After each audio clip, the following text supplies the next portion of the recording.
আজকে বানাবো ধনিয়া চিকেন। তো শীতের ধনেপাতা তো উঠে গেছে বাজারে, আর চিকেন আমার বেহালা বাড়িতে হয় না, এটা আমার চন্দননগর বাড়িতে আমি বানাচ্ছি চিকেনটা। তো চিকেনটা বানাবার জন্য প্রথমেই দেখো চিকেনটাকে ভিনিগার আর নুন দিয়ে ভালোভাবে মাখিয়ে রাখা হয়েছিল, তারপর চিকেনটা ভালোভাবে ধুয়ে নেওয়া হয়েছে, কারণ এই যে চিকেনের একটা আঁশটানি গন্ধ ছাড়ে। তো সেটা এই ভিনিগার আর নুনটাকে মাখিয়ে রেখে কিছুক্ষণ পর ধুয়ে দিলে সেটা আর অতটা ছাড়ে না।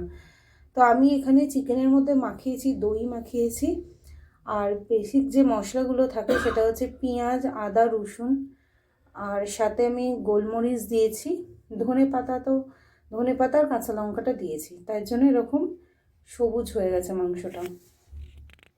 এটাকে মাখিয়ে মিনিমাম যদি 1 ঘন্টা রাখা যায় খুব ভালো, কিন্তু আমার হাতে সময় নেই, আমি 15-20 মিনিট মতো রেখেছি। এবার এটাকে আমি সর্ষের তেল দিয়েই রান্না করব, চাইলে অন্য তেল দিয়েও রান্না করা যায়, আর বাটারটা দিতে হয় তাহলে টেস্টটা ভালো হচ্ছে। আর গোলমরিচ গুঁড়ো, গোলমরিচ এগুলোকে লাগেই এই রান্নাটাতে। তো চলো, আমি এটা তো এইভাবে মাখিয়ে রেখে দিলাম, তো এবার আমি রান্নাটা স্টার্ট করি।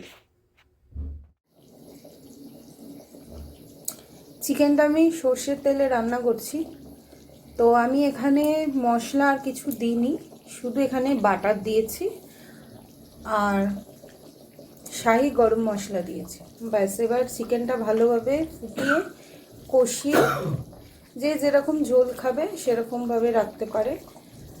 এটা বেশি ঝোল ভালো লাগে না, একটু গা মাখা হলে ভালো লাগে। তো দেখো কালারটাও চেঞ্জ হয়ে গেছে।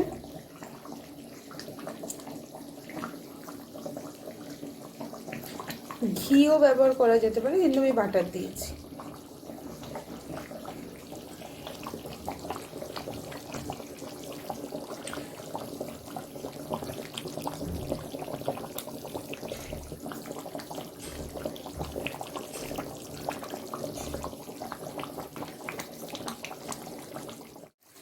চিকেনটা আমার হয়ে গেছে, তো আমি একদম গ্যাসটা লোতে করে দিয়েছি,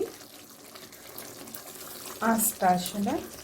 আর দেখো হয়ে গেছে, তো এরকম দেখতে হয়েছে চিকেনটা। এই চিকেনটা রুটি, পরোটা, যে কোনো কিছুর সাথে বেশ ভালো লাগে খেতে। তো টেস্ট মানে করলাম, খুব ভালো হয়েছে।